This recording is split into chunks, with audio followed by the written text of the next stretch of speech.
Hey everybody out there, Chris and Mike here, and welcome back to another indie comic book review. This is episode 7. Three more until we hit episode 10. We have tons of books that came out on November 13th, 2013. Both paper. Fair amount of physical. We have 18 digital. I always make that mistake because there's that other one. We have 18 digital. Nope. All covers will be on here. Two of them being trade paperbacks, of course. Oh, yeah. And 2 books actually are from outside of the 13th. They came out before the 13th. We'll both be discussing both those books first. Really quickly, there is a trade paperback that Mike actually told me he read before we started recording that I also had read, and it's a trade paperback that came out already. So, So I Survived a Zombie Apocalypse. Yeah.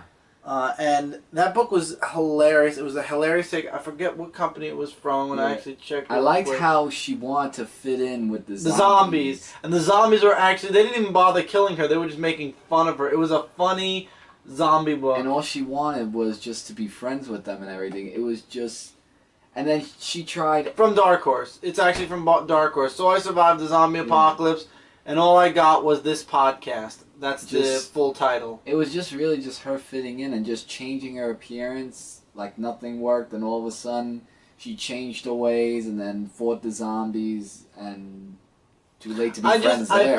I found the book to be hilarious. The book was funny, and it was a weird take on zombies. And when you said you read the whole thing, I read the whole thing too. It was a fast read, and it was interesting though. It was funny to see how zombies actually were making fun of the living.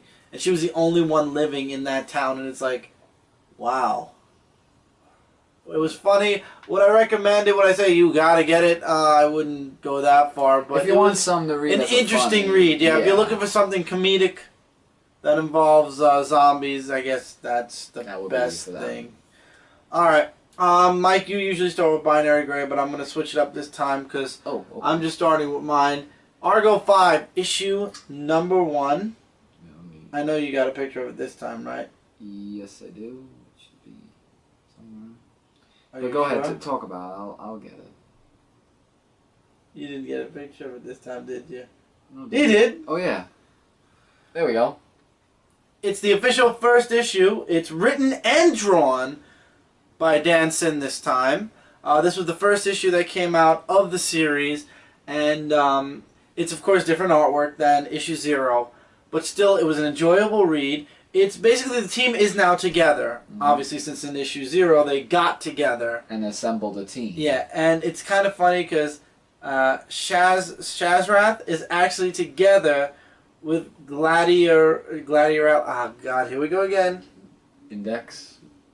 Yeah, I told Dan, too, that I was going to have the iPod phonics version of it because it's hard to say her name.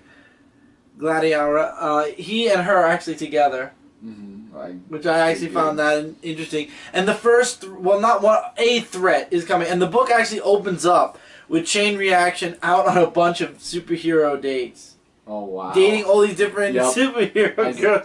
And one girl was like, Chico, you better not be cheating on me with other girls. And I had to stop reading for a second and take some time out from that. It was too funny. At the end of every date, his alert goes off for Argo 5. And then finally, after we get through a couple of dates that he's on, or a couple of hookups that he's on, we actually get to hear that there's an alien coming to Earth. And Argo 5 is brought together to be there when he arrives on Earth, because obviously he has superpowers, he can breathe in space and everything. Right. And they're there to make sure that he's peaceful, and if he's not peaceful, to deal with him. And he comes to Earth finally, and his name is Umbrax, the Unbeatable. And the reason he's on Earth is because Gladiara's father, I want to make sure I say his name right. The artwork does look amazing, though. The artwork is really good. I don't know why Dan said it wasn't good. Mega Man. Which is not the Mega Man you're thinking. Oh, because I was about to say, wait a minute. Whom is... I want to make sure. I have the phonics version, I believe, here. I'm going to actually see if I can get it really quickly.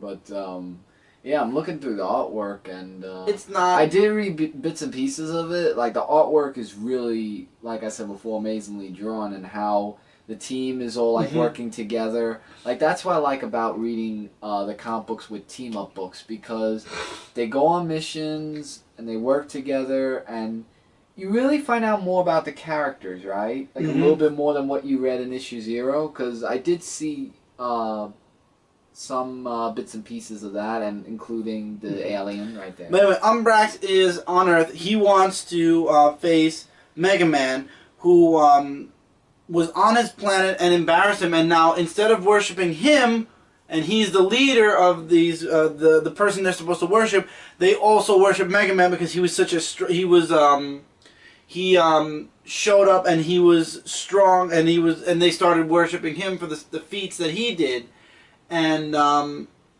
he basically came to Earth to beat him and show that he's the only one that should be worshipped.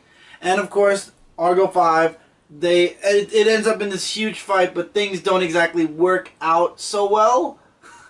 And he gets away. Spoiler alert, he kind of gets away. But will he be back in the next issue? We don't know. It's to be continued. I'm not gonna spoil the ending. There are epilogues though. And there's definitely a lot of promise for the next issue. It's building up. Yeah, it's building up to the next issue, and I really like it. The epilogue was really nice. I will say that. Like, wow, how much?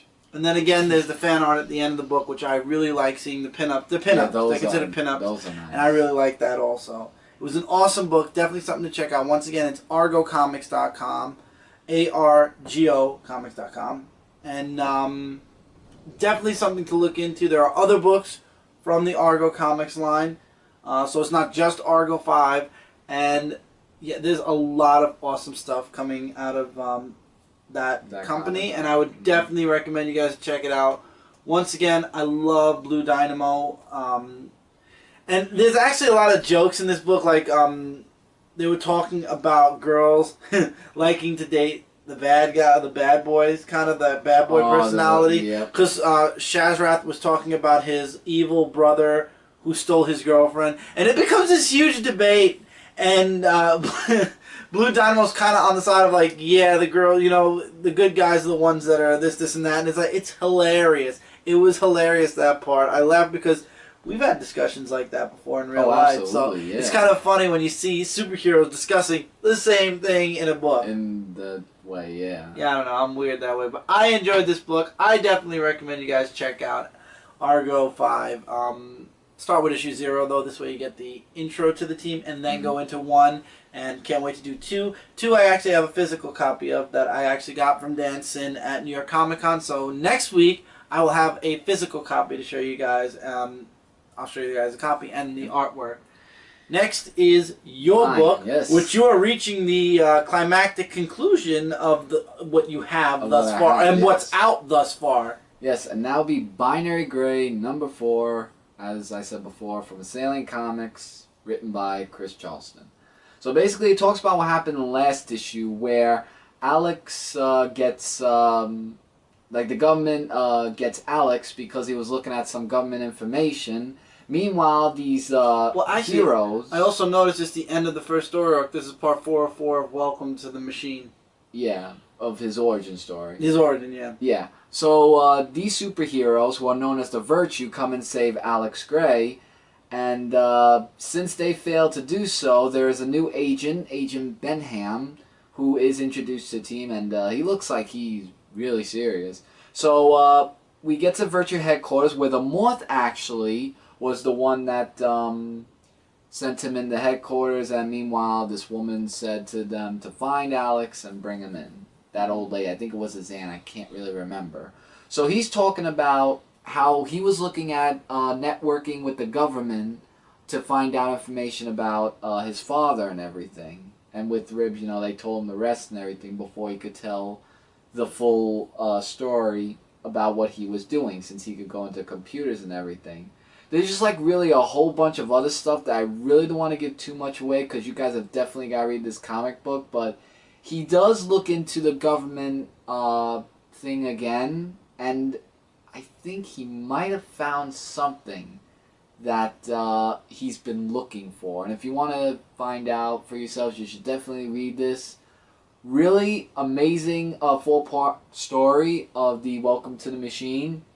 Highly recommend you get all 4 parts of the Binary Gray and definitely read it because you get more information about the Virtue as well as Agent Benham, who is shown in the end of the story. Mm-hmm. And it's just lots of action and everything. And I do have a physical copy of the next issue of Binary Gray, issue number 5, so I'll be bringing that copy. Next issue, forecast 100% chance of sleet. Yes, so I have issue number 5 that I got from Chris Charleston at New York Comic Con, so I'll be bringing that to the next episode. So we'll both have physical copies. Yeah, we'll both have physical copies, yeah. But definitely check it out, guys. I highly recommend you check out Binary Gray. If you like action, if you like technology things, like, because that's Alex Gray with all technology, you'll definitely pick up this comic book, and it's just recommended out there. I can't express that And more. if you like a superhero team book that's not the Justice League, and that actually is a fun read and something that's out there also with superheroes you don't know about, like new superheroes that you learn about as the book moves forward, Argo 5 is definitely the way to go in that case. And, wouldn't it be cool if they did like a crossover between the people in Binary Gray and Argo 5? That would be really amazing. That'd if be they interesting. Could get that. I don't know. I'm just being making on the team. It's just no, like have. Just Alex Gray. Some type of a crossover somewhere. But that's just us talking out loud. Don't take take that into anything. All right, let's go with the books first. The books. We're now in chapter 2 of Ron Fortier and Alex Ross's Terminator. Yeah, and this is the Burning Earth. Yes. So this comic book actually talks about this woman. The chapter is called A Better Mousetrap. Yes. So the woman that's on the cover, her name is Skynet, and you know how in the Terminator movies where there's this guy robotic that fought against the Arnold Schwarzenegger, like when you see Skynet, it kind of reminded me of that movie of like how she's just terrorizing the people as a robot because she's Skynet is what controls the Terminators and everything. And what controls the Terminator? Yeah, I was gonna get to that. And she controls the Terminators as well. Meanwhile, there's the after effects of the war where people are hurt after that, and there's just a bunch of people going out of control, and one guy's telling them, we really should focus on the war at hand because we don't have much time because humans are going to get, cease to exist because robots want to take over in the Terminator. Mm-hmm. So there's this new machine that comes in, like these flying machines, that is, I believe it's Skynet Incorporated, because she's responsible behind the whole... Skynet's responsible for everything. Yeah. And the whole thing itself, wow. I don't know how they're going to get out of this, but... It basically ends with everybody in a very tight situation. The skies are filled with these airships, and there's no hope for escape. Or is there? Well, we'll have to find that out in the next chapter. I've read the whole book already, so I'm not going to... Well, yeah, I'm just telling them. They'll have to wait for the next episode. They'll have to wait for the next episode, but I already know how the book ends and everything, and I'm not giving nothing away yet, so don't worry. But still in all... Terminator is a good book. I mean, if you have been watching like Terminator movies, it does bring a little bit of a feel to the Terminator movies. But up to you guys if you want to pick it up. I would recommend it. Absolutely.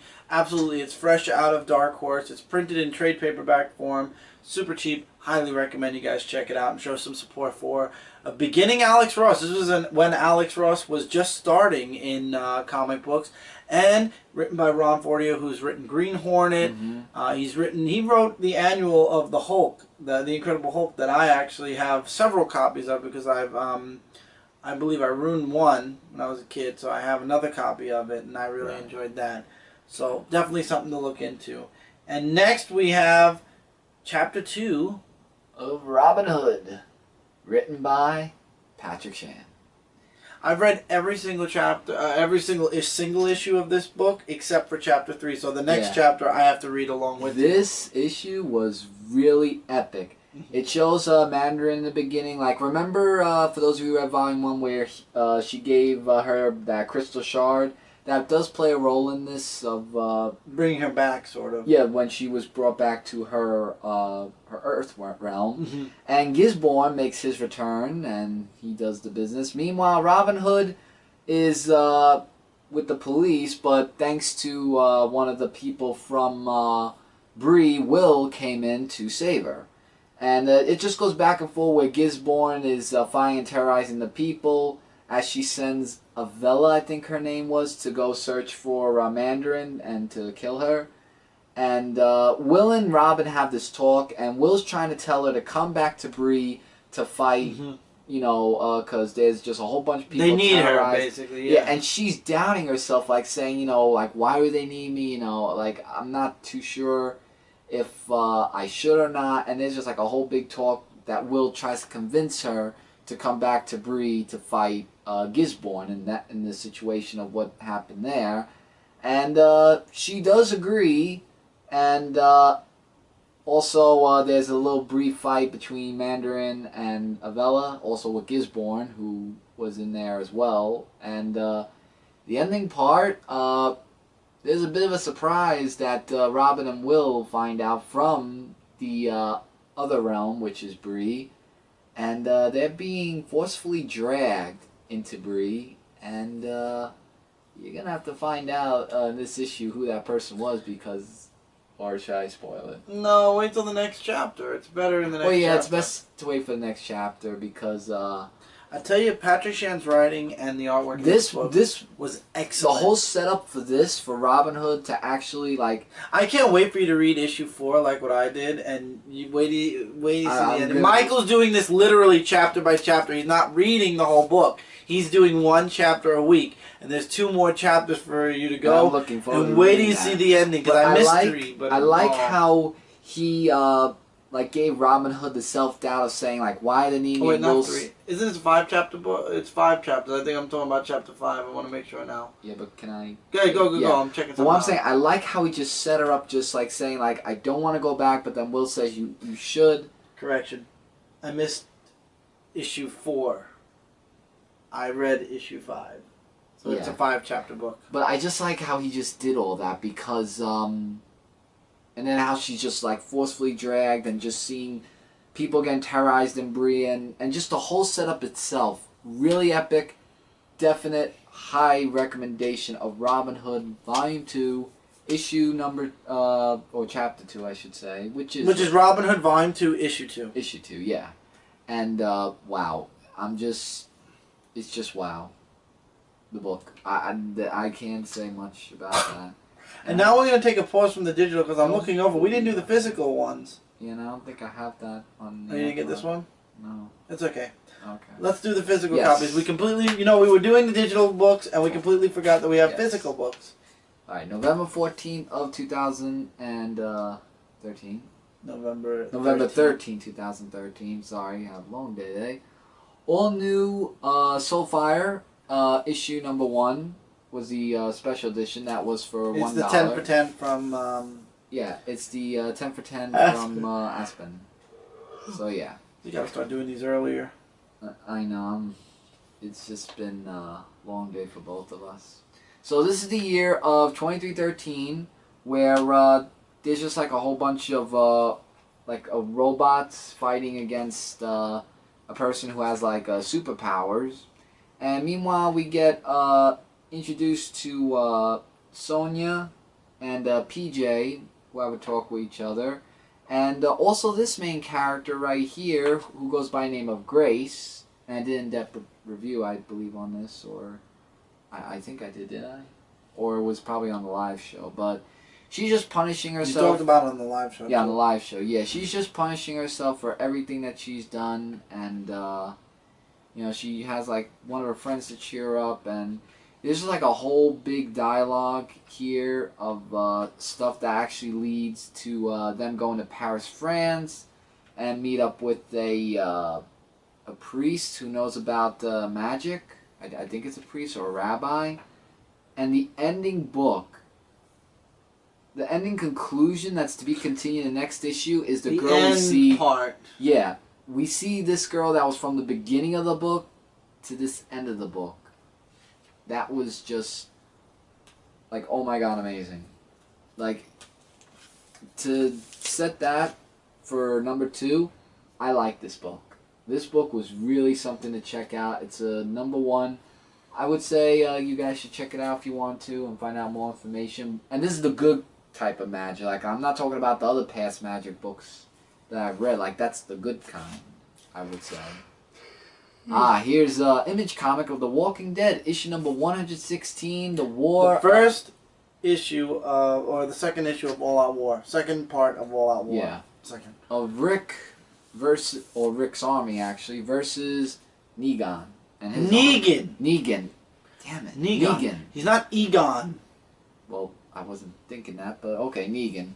We got the black and white of that, and I'm fine with that because that makes it more classic. And Rick is trying to tell Negan to surrender, and of course Negan has the mayor from the hilltop also. Ryan, he doesn't surrender because we all know he reminds me of the governor from the TV series. For those who watch the TV series, so there are walkers and Negan's army who are fighting against Rick, and including the people on the top. Holly, I see Holly has a lot of care for Rick. Like, I can feel that chemistry, and she actually does a lot of help in this issue. And I just like the part where Rick says in the end, you know, that there's no time for celebration because the war has only just begun.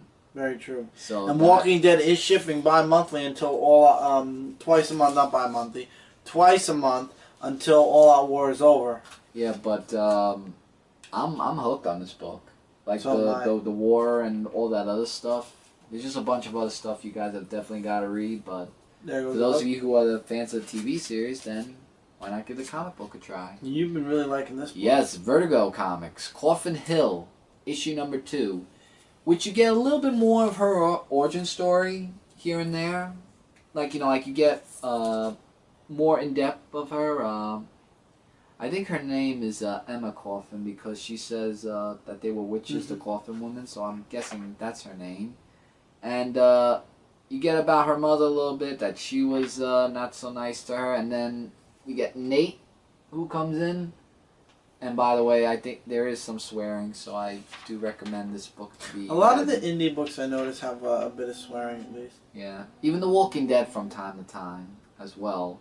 So it goes back to Halloween 10 years ago when she was with Nate and her friends. And Emma's trying to tell Nate, who's a police officer, that there were 2 children missing in the woods. And he's like saying, you know, stupid teenagers getting lost, you know, that always happens. And she tries to convince him in every way to look for these children. And that's what I like about her character. Like, I thought she was going to be like a villainous character, but she's actually a very caring character, which is... you know, really something else. So we meet 2 of the parents of the missing child. Nate met one of them who was concerned about them, and when Emma met the other parents, like, they were really not so nice. And Emma finds something in the end, or Emma and Nate, and after Nate found this, he started to believe her now with everything that she said with the whole witchcraft and everything. So,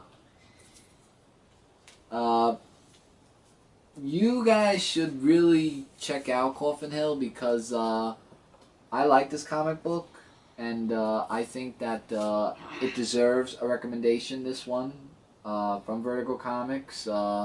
It does bring more of a story of Coffin Hill that you got from issue 1, but even more in issue number 2 to get a full understanding about her friends, and including Nate, who is more of a person that they are focusing on. And this book right here, IDW Book of the Week, has to go to this one. Even though it came out like 20-something years ago? Yeah, but I'm just saying, for me, Teenage Mutant Ninja Turtles Color Classics Volume 2, issue number 1. Flat out amazing, just definite 5 out of 5, this one. And it really focuses more on what Donatello does. And we get introduced to this guy named Michael Murphy. And if you want to know about him, I did an in-depth comic review on Dark Avenger Inc. about him. And he's just talking about how he built this bomb for Skunk and his gang. And the Turtles are doing their camouflage thing. The artwork is classically drawn in the best way possible. And Donatello's trying to find the lair where the bomb is, while Splinter and Skunk have a confrontation with each other. And he finds out where the bomb is, and he wants to see if he can deactivate it. So the Turtles are taking out Skunk's team one by one, but Skunk has the detonator button, and things don't turn out so well for Skunk in the end, and Donatello doesn't like that because the good guys don't like when something bad happens to people, even though they were known as terrorists. But I like Donatello when he said this. In this world plagued by terrorism and poised on the brink of nuclear Armageddon, who doesn't want to survive? That really spoke out to me when he was sympathizing with his death and everything. And that really spoke out to me. But, guys, you've got to check this out, even though it came out years ago. Highly recommend you check out Teenage Mutant Ninja Turtles. It came out now in color. Well, it came out now in color. And it's classically drawn, written excellently. Just book of the week of my pick for the physical copies. And now we could go back to the digital. And I didn't get Star Wars. You didn't get it. So. Star Wars issue 11. I have not been discussing this book right along. We just started this indie review up a fair 2 months ago. And I don't really want to discuss it because this is still part of the second story arc. I would love to get I have the first trade paperback, which is the entire first story. But I would like to say that this book, high impact, awesome, tons of action. Rogue Squadron, actually, the name Rogue Squadron debuted. Like the birth of Rogue Squadron began in the last issue.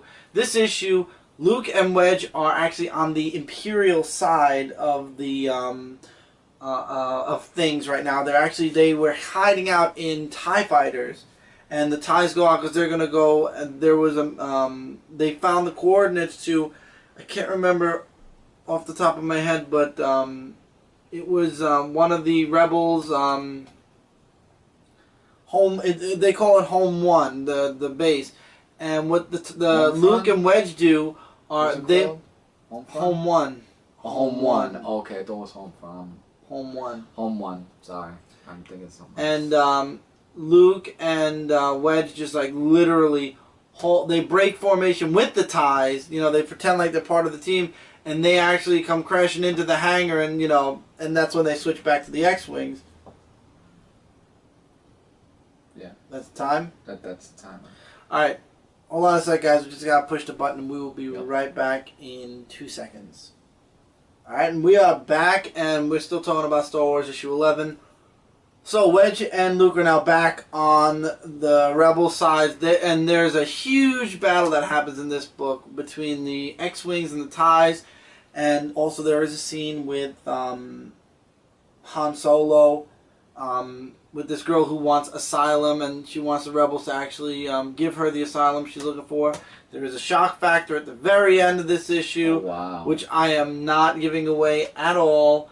This is an awesome book. I think I'm going to skip issue 12, guys, because it's the end of the story arc. It says that the story is to be concluded in the next issue. So I'm going to let issue 12 slide, unless something really huge, like the huge battle that happened here happens. And I'm going to start with issue 13 when the new story arc starts up. I do have trade paperback 1. Will it make it to Comic Book Corner? Hopefully at some point. I would like to get a physical copy, though. That's why I haven't done a Comic Book Corner with it yet. Next, let's go into a book Mike read that I didn't have time to finish. Mm-hmm. It's from Archie Comics, and it is Afterlife with Archie, issue number 2. We did not get to read issue number 1. This issue was Zombies meets Archie, and it was weird. And it was like a Halloween party, even though it's past that. But even it's really about this girl who talks to her father about what happened at the party that her friend invited her to.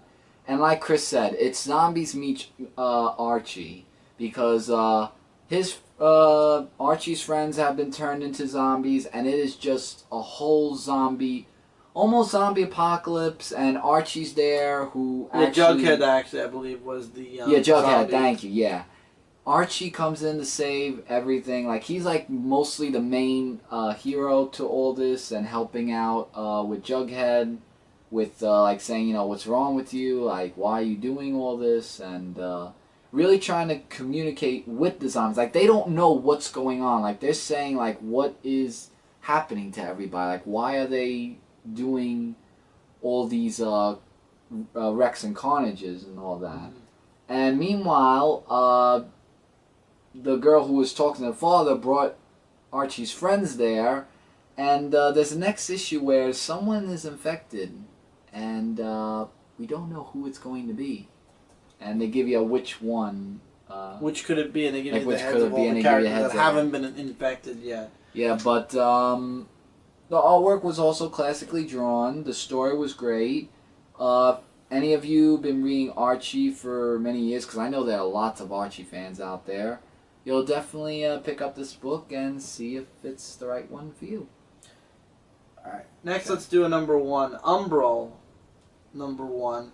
I tried to get into this. I got halfway through. Artwork kind of deterred me a little bit. It deterred me a little bit, and I never got to finish.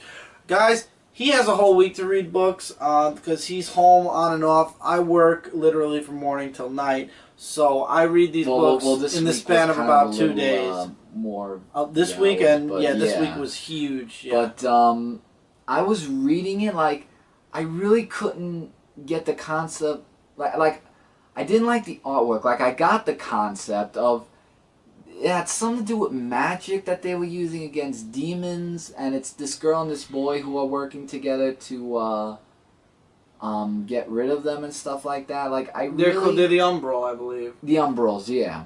And I mean, no offense just to the artist, but I really did not feel that this was good artwork. I mean, I wasn't too much of a fan of it. That's kind of why I stopped reading it and figured I'd come back to it. But then you said you read it. The story, however, I did try to get into the story, but it was really the artwork that kind of threw me off. I mean, I'm going to try to overlook the artwork next time as a comic review and all that. But up to you guys if you want to check it out. It's a number 1 issue, so if you want to check it out, then it's definite if you want to. All right, next we have Manifest Destiny, issue number 1. This book, on the other hand, on the opposite side of the field, I liked. I enjoyed reading it. It's Lewis and Clark. It involves, at first you think it's Indians, but it's not, and it's a huge shock factor at the end of the book, which we're not going to talk about, obviously, I guess, until the next issue. Yeah. Lots of internal dialogue at the beginning, if I do say so myself, before there's actual talking. And there's lots of dialogue, period. This was a heavy read. No, do you want to talk about it? Do you want I already am talking about it. I'm discussing I didn't want to You're not interrupting. You're fine. I like how they found that. Like what's in Seattle. Right, like... It's the archway. Right, and they want to collect, like, evidence. Like one guy's going to draw it, while the other guy's trying to get evidence. And that boy, I can't remember what his name was, that mischievous boy, that he was... I think a robber as a kid. Like, they all had like sordid past, and they actually showed it in long rectangular panels for each him character. Yeah, and which one? Him? No, the boy. Like, keep going down. That one.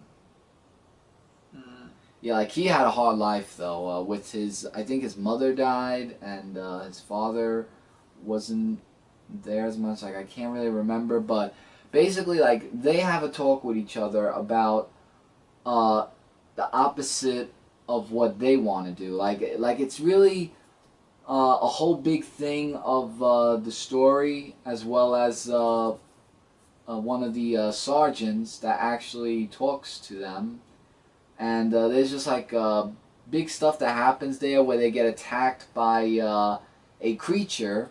Which we're not gonna say who it is, and I mean, spoiler, they got the creature down, but to be honest, we really don't know. Jensen. Jensen is the guy. Boy. Oh, Jensen. Oh yeah, the boy is Jensen. But when we got introduced to this mystical creature, like, we don't really know who this creature is and why they attacked or why this creature attacked them. And I think we're gonna find more out about that in the next issue, but really good. Really I enjoyed this stuff. a lot. Absolutely. I mean, next cover looks really awesome also. Yeah, so give Manifest Destiny #1 a try. I mean, it's another number Image one comic. Image has been really good with their, every year they have a couple of #1s. A few series end, but they do have a couple of #1s which are really out of the park. You know, they really hit it out of the park, and sometimes they're good. Because their story pinpoints like really what us readers are going to expect for further issues, as well as, you know, the who's, what, when, where, and why. You find out a little bit in the first issue, but then the next issue it actually connects. Like, that's what I like about the Image comic books. Yeah, but also, like, for example, there are other books like Manhattan Project, which I got into for a time, but then it kind of like they went a little too loopy, so to speak. Very loopy. And that's kind of what pulled me away, was that it was too much. Anyway, we're now going into Dynamite, and we have The Mocking Dead issue number 3.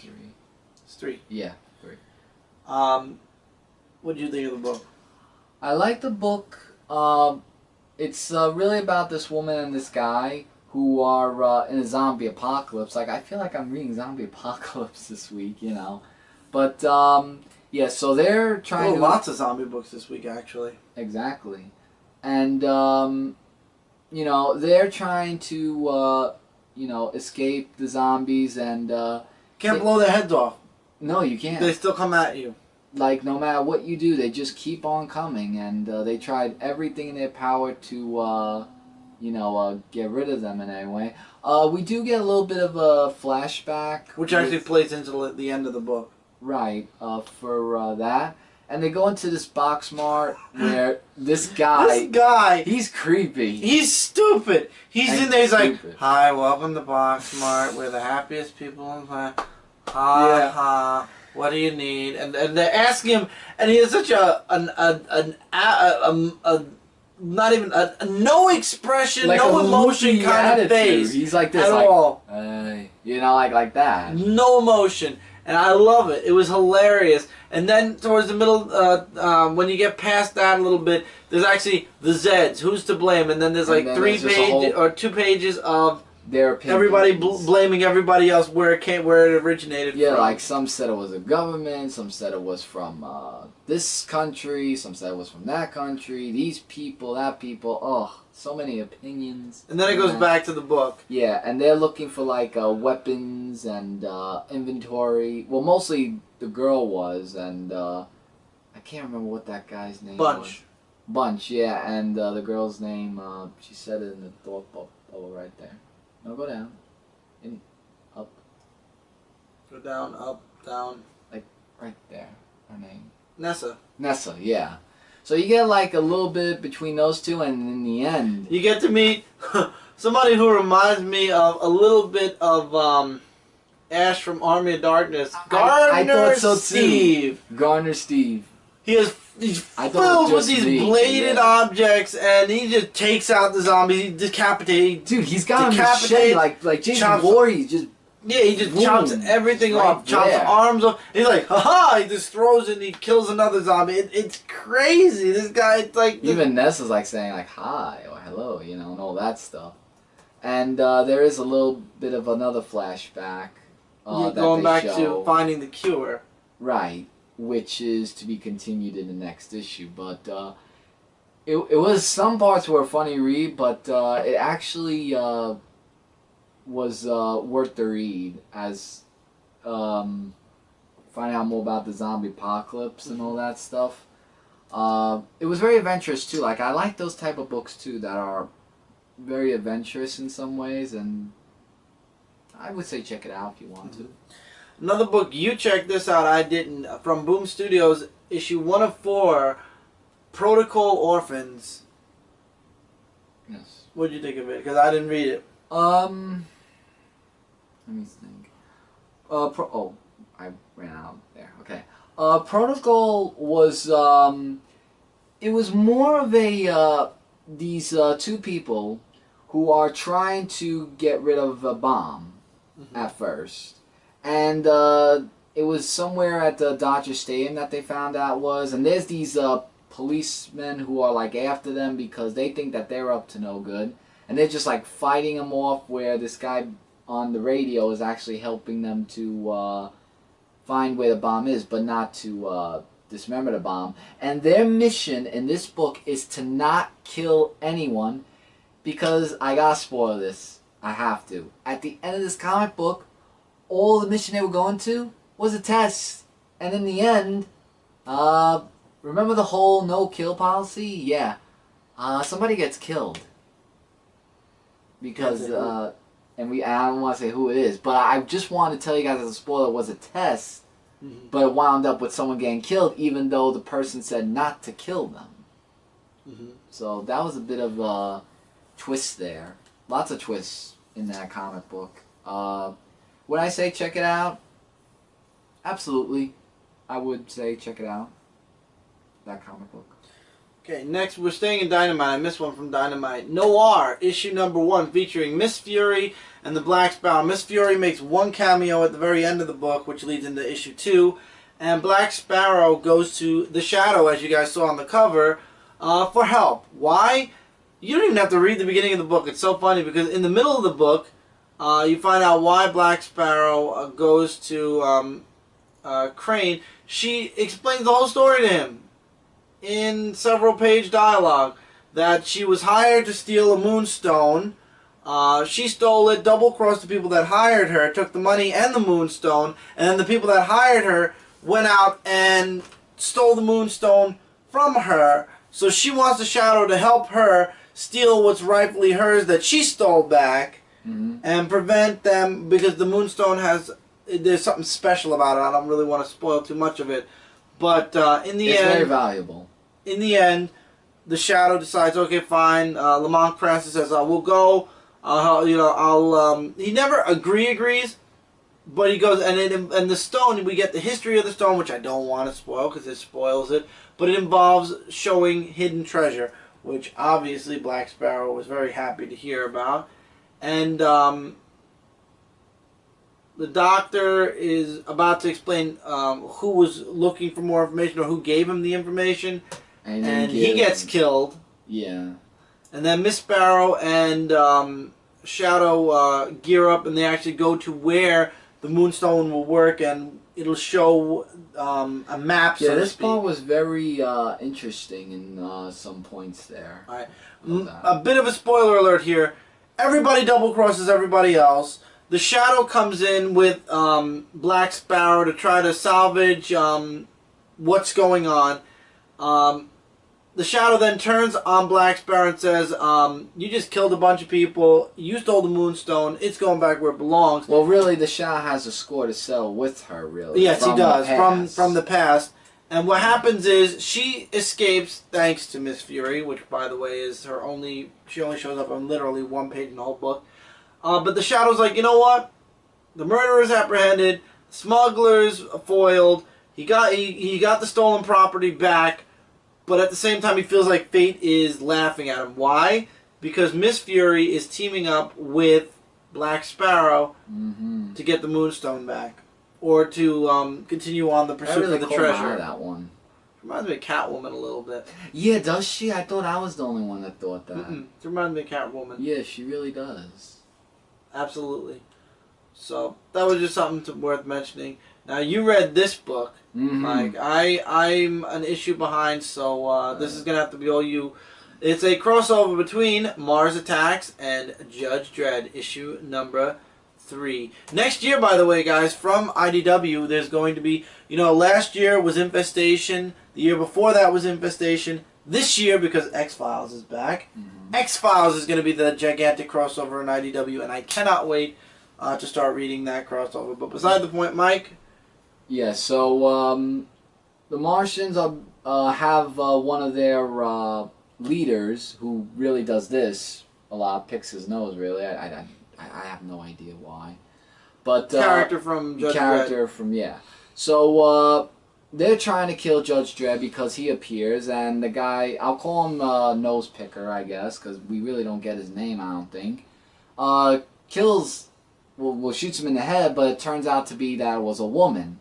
The real Judge Dredd, however, is out there, and he's trying to find information. But this woman who is dressed as Judge Dredd, she has a special power where she could actually read people's minds, like go back in time, I believe, from the memories. We get a little bit of the nose picker's way of how he joined alliances with the Martians. And the Martians gave him an offer that, like he said, like, if I do this, this, and that, like, he says, like, he wants something, and the Martians agree, and I knew it was all a trick. Even the woman said, you know, like, wow, you're that stupid to actually believe that they agreed with you, because you know how Martians are. Mm-hmm. You know, they'll say yes to that for you to join them, and then they'll backstab you after that. But beside the point, they're trying to get rid of these Martians because they're up to no good, and it was really lots of twists and turns and lots of explosives, and then there was darkness. And then there was darkness. If you guys are Judge Dredd fans, and if you've been reading the past Judge Dredd comic books, you'll be looking into this. The last page, wow. The last page was like Judge Dredd, like you know how when you see something and then you're like thinking, how is that superhero going to do that? Mm-hmm. Like, that's what really caught my eye, like saying Judge Dredd sees this, and how is he going to do it? That's what really asked me that question in my mind. But it's like a crossover, really, of the Mars Attack movie meets up with a comic book character of Judge Dredd, more along the lines of those two comic books that meet up with each other. But if you like both characters or one or the other, why not give it a try? You'll definitely like the comic book, and if not, then you won't. Mm-hmm. Continuing actually with IDW, I want to throw this out there first actually. The Rocketeer Spirit, I believe that's what it's called. Yeah, Rocketeer Spirit, issue number 3. Yeah, this is the right one. That's it? Yeah, okay. Just making sure. I'm not a fan of what happened. Apparently Chris Samney had left the book, or we have a new artist on the book. New artist is J-Bone. And honestly, the comic now feels, through the artwork kind of more cartoony, and it kind of took me away from the comic book a bit because of that. But the story is still really good. I don't want you guys to think, you know, something happens with Betty. The Spirit and Rocketeer try to save her from Trask, and Trask actually has his own plan in mind, and at the end of this book, things don't look good for the Rocketeer or the Spirit, but at the same time, the cartoony artwork, or the drastic change in the artwork, I feel, hurt this book a little bit, which I'm actually kind of glad there's only one more issue to go, just so that the book will end, and this way we won't have to worry about it dragging out too long with the artwork. But when I started reading this book and I saw the change in artwork, the drastic change in artwork, I don't like the cartoony approach, but obviously they've already finished the last issue by now. It's getting set to print for next month. But the artists were the reason why the series was postponed, I believe. Yeah. So I believe, I could be wrong, I don't remember for sure, but I know there was a delay in this series. The artwork kind of didn't appeal to me as much as the artwork in the previous 2 issues, and I think that's what kind of takes a little bit away from this book for me. So, but the story still has lots of promise. Looking forward to the last issue to see how this all is going to round up. But at the same time, I'm not really much of a fan of the cartoony art. Yeah, kind of was a little bit of a letdown, in my opinion. Next, we have a continuation, Zombies again, and you can take over this one, and it's The Other Dead, issue number 3. We actually have a death in this book at the very beginning of the book. Yeah, not the very beginning, but a couple pages in. Well, yeah, of that part. There's just, from last issue we saw, there's these, they're not people, these are animals that are under the zombie apocalypse spell, that are just attacking, you know, it's mostly the dogs, really. And even in the home that they were in, these people, there were like squirrels that came in, and they're trying to escape. Basically, they don't even get a breather. Yeah, they don't get a breather. Like, it's just one after another from left to right. There's something going on. And even they showed President Obama was in this comic book. He went there to try to... Yeah, like, I didn't think the President Obama was in it. Like, I didn't know that. I knew that from issue 1. Oh. And then it turns out that a hurricane's about to hit. And we find out that... Alright. Spoiler alert, this happened in issue 1. A spell actually is the reason why all these zombie animals are coming... All these animals are coming back from the dead or becoming zombies. And it's all the main character's fault. And now they tried to fix it, but they made a mistake in one of the steps. And now they have to try to redo it again. But now with the storm... But now with the storm, they can't. So there's going to be big, big problems. Oh, yes. Or major problems for...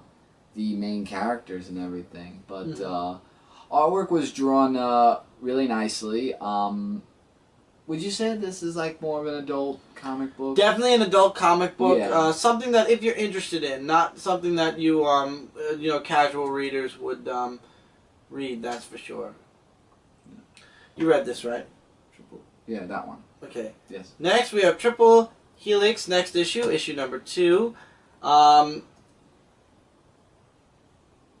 Changeling is being pursued by, I forgot what the robots were called. What were they called? I can't remember. But they fight them off, actually, in this comic book. And, that's basically the whole of this book. Is them fighting them. And then the person, spoiler alert here, I will spoil this, the person that Changeling actually thought she killed, isn't dead. Mm-hmm. He survives. And the thing that I like about his character is that he actually, as the book goes on, he takes another person's body as as takeover. Yeah, and there's just so much other stuff that happened in this comic book. The grandma is hilarious in this comic book. And she's a robot. Well, she's a robot. Yeah. So they're fighting the robots off. They still can't understand what Rock is saying. But they figure it out that it is Rock. Right. And at the end of this issue, Rock finds out somebody who was known as a mass murderer. The Grand Designer. Uh-huh. And is the only one that can help him. And Rock doesn't like that too much. So will they get along? But we'll find out in the next issue. But Triple Helix, I've been finding very interesting, adventurous, lots of action. And, yeah, it's just all over the place in a great way. Positively, check it out. Now we're going into Valiant for an issue number 1. Got it. And that is Unity, number 1. The Valiant Universe united as one, except there's one little problem. The Valiant Universe is united as one to take out Exo Man of War, or at least in this issue. I forgot who, but certain people don't like Exo Man of War. They think he's a danger to the Earth, and he's just telling people, that it's not safe, that they'll have to evacuate Exo. Yeah, there's he interferes too much in affairs and in stuff like that, and basically they're bringing a team together. The Eternal Warriors also in this book, as well as other characters, especially the Harbingers are mentioned in here. They were mentioned. But they're putting a team together to take out and kill, or at least stop, Exo Man of War, and that's most of this issue. They try to attack, but Exo is just way too strong for them. Arik basically makes easy work of them, and he actually ends by saying either surrender, or how did he put it? Your soldiers are defeated, General. Come surrender your sword, or I'll have it taken from you. Yeah, but really this book mainly just talked about the team formation and the missions that they're going on. And the mission gets very tedious, even for the ending issue, for the Unity.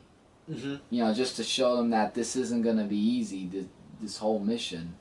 And there's just a bunch of you know, lots of causes and effects as well in this comic I didn't book. expect it to be everybody versus Exo-Man of War at the beginning. I thought it would actually be a Yeah, threat that they would need Exo-Man of War on their side. Exactly. I thought that he would be the most potent in the story. Yeah, the most important member That's of what the potent team. means. We have 2 more books. Both are from Zenescope. Really quick, we just want to restart the camera one more time because we're going to have the time thingy. So give us 1 sec, and we'll be back with the last 2 books of this review. And basically, click of a button for us for second for you guys. Yep. Hey everybody, welcome back. You're going to notice difference because we had to switch the camera. But anyway, we have 2 books left to discuss. First one is something we're going to just grace because this is part 4 of 6. There's only 2 parts left, and we'll wait for the trade paperback to actually fully review this book. And that is Zenescope's Oz, issue number 4. The reason I wanted to make mention of this is because I read this book just for the heck of it, and in this book we learned that there's Dorothy has the ability to put together a scepter, which actually, in the last issue, something happened to Glenda, and she's near death, and the scepter somehow healed Glenda enough that they actually have to take her to the Emerald City where she can be completely healed. Yeah, the story change in this is really phenomenal. And the thing that's to note is what Mike just said, the change. The Cowardly Lion is not a coward. As a matter of fact, he's quite the opposite. He's the bravest one in the group. Scarecrow actually being the one that's more of a cautious, like, maybe we should not do any, we should... what was the thing he said? He was fighting against, he's like, the Emerald City, we can't go there. And he's like, to get there we would have to go through the witch. And he's like, so, he's just saying, we have to find a way to save... doubts. Yeah. And he disappears actually halfway through. And for those of you familiar with The Wizard of Oz, the part where the flying monkeys come in happens, and Dorothy gets taken away. And the witch basically says, you know how to fix the scepter, you know how to control the scepter, you will give it to me. And in exchange, I won't kill your friends, except, of course, one, the lion, which apparently there is a grudge. And Scarecrow gets kidnapped as well. No, Scarecrow goes missing. Goes missing? I thought he gets kidnapped. You don't see Scarecrow, he just disappears. Oh. Maybe with backup plan, who knows? And the ending, I'm not going to give away the ending, but I have a feeling I know what happened, but we're not going to find out until the next issue. The next issue's cover is freaking amazing. That needs to be posted, that next issue cover. Absolutely. Really awesome book. Look forward to reviewing it once we get the full issue. So we're not going to be reviewing 5 and 6. We'll wait for the actual trade paperback. And then do it like we've been doing everything else, chapter by chapter. Yeah, if you know the story from the beginning, then you'll know what's going on in the comic book, and you won't be a little bit lost. But the way I'm seeing it, it looks really awesome, though. Definitely. Next issue is Grimm Fairy Tales issue 91. This is the flagship book from Zenescope. Didn't have the chance to read, or we didn't get the last issue, so that was the first part to this. So really quick, previously, Rita, a false blood Seela once failed to save from an awful fate, reveals herself as Seela's tormentor. The guardian of the Nexus must defend herself from one of the very people she helped. Though Seela survives the conflict, thanks to the intervention of the villainous Jack Frost, she is horrified to discover that Jack is none other than Warren, the man she has been dating. As Frost concocts a plan to have Highborns take over the Nexus, Seela is left to cope with her failure to save Rita, as well as the fact that her boyfriend is a monster. And in this book, actually, Seela confronts Warren about himself being Jack Frost. And Warren, who doesn't really want to fight Seela, tries to convince her. He says, I don't want to, I'm not the bad guy here. We could really save this world, and, what was the word? He comes off as wanting to rule the world, but instead he's like, with all of our powers, we can make things, happen. You may think I sound like a madman, but I'm not. I actually do make sense, and you know it. I'm not like the Dark One. She's even shocked to know that he knows about the Dark One, and, where's the other one? The Dark One and Cindy. and she's kind of shocked that he knows about them. He's like, I know them, and what I want is nothing like what they want. I want, you know, they aren't his goals. He wants help to better the world, and he actually asks Seela to join him, but he won't accept an answer from Seela at that moment. He says, think about it, and when you figure out what your answer is, I'll be there to take your answer. I'll find you. Then there's a part with Rita, which we find out there might be more than one Rita, and that's why Rita is back, so to speak. And that's where it's concluded. At least that's where this issue's concluded. And the next issue actually is Seela faces many challenges in her time as the Guardian of the Nexus, but none have prepared her for the upcoming trial that the Dark Horde has in store for her. As Grimm Fairy Tales closes in on issue 100, anything can happen. Everything's leading now to Grimm Fairy Tales issue 100. We are issue 92 already. 8 issues until, well, we're at 91 right now, so there's 7. There's still 9 more issues to go. With issue 92, we'll have 8 more issues to go. Yep. So, lots coming out of Grimm Fairy Tales. Unfortunately, we didn't get to read or review the last issue. This issue was good. It was interesting. The dialogue between her and Jack Frost was really good. I enjoyed that, and the fact that Seela's kind of questioning and she's kind of doubting herself now, and she actually has conversation, kind of like Robyn Hood. Yeah, I want to. Wow, another doubting character. Which is what actually builds up a great story, don't get me wrong. I mean, that's what makes a story, you know, worth the definite read. Because, you know, it's something that they bring to the table, you know, for us comic reviewers to read. And I enjoyed this book, I really did. I highly recommend anybody who wants to read Zenescope to definitely check out the Grimm Fairy Tales main storyline. That's the flagship for the entire comic company, and that's where a lot of the main stuff comes out of. And then there's the miniseries that follow it, like Robin Hood or Oz or Wonderland, like what we were reading last week. Everything kind of ties in around Grimm Fairy Tales, the main comic series, the main series from Zenescope. So I would definitely recommend you guys check out Grimm Fairy Tales.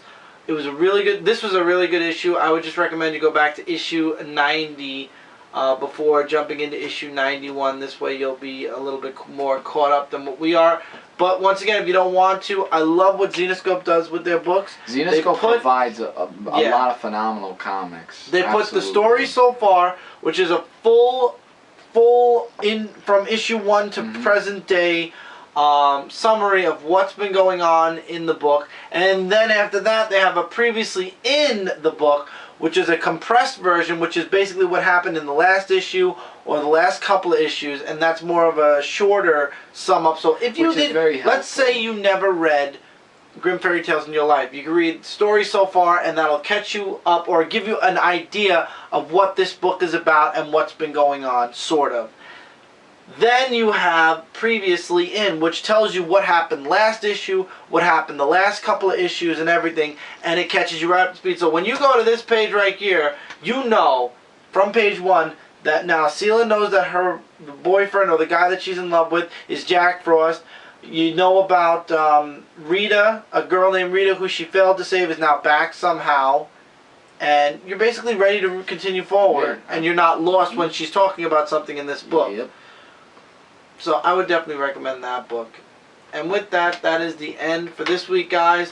Tons of books this week. Lots and lots of books. Lots of reading, too. Absolutely. But it was great, really. There was not actually any disappointments, unlike the what was the comic book? Like, for paper form, you guys know, like I said before, is Teenage Mutant Ninja Turtles. Mine is the one from here, I don't know. It's really between Binary Gray, Robin Hood, Terminator. I really can't pick one, but I can't pick one either. They were all really good reads this week, except for 1 or 2. Like Umbral was kind of not one of them, one of the lower tier books. But anyway, guys, comic related, #1 source for all your comic related news, reviews, and more. Comic Frontline, Dark Avenger Inc. If you're not subbed to Dark Avenger Inc., please do click that sub button, because we do tons of videos on Dark Avenger Inc. And if you enjoy what you see on there, you're not going to want to miss out on those videos. Comic Frontline, our blogger, our written review site.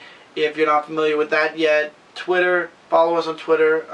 Jay does all the tweets for Comic Frontline, as well as he's been like the main guy in the background on Comic Frontline right now, keeping everything together, doing a lot of the work on there. And we're working with a lot of companies on Comic Frontline. Yeah, we're everywhere. We are everywhere.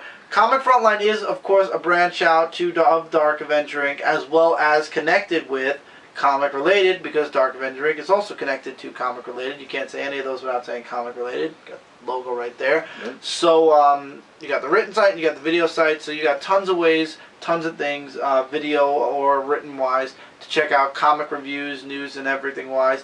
And also on Dark Avenger Inc. there is a section where we have a bunch of links. Those links lead you to certain websites that one or more of us on Dark Avenger Inc. is affiliated with, depending on which you'd like to choose. Right. And that gives you even more stuff to check out. So there's tons of stuff all around from all of us in some shape or form. So definitely check all that out. If you enjoyed this video and you aren't already subscribed, please do click the sub button. This way I'm in your subscription box, and you won't miss out on a single review, a single haul, a single indie review, or any other video that I bring out on this channel. Once again, guys, don't forget, I do a rundown of all my comments, especially since Google Plus took over. Instead of replying to your guys' comments in the comments below, I will be replying to them through my comic haul video, which actually last week's or this week's books that will be on tomorrow night's, which will be Monday morning's review. I actually already did the comments. If you feel like, if you have any comments, questions, recommendations, what have you, let us know in the comments below, and maybe your comment will be heard, or actually it will be heard on next week or next Friday's weekly comic book haul. Yep. So with that, guys, take care, keep reading, keep collecting, and keep watching. I have to add that in. I know. You know that. And we will see you guys in the next review. Take care, everybody. Later, guys.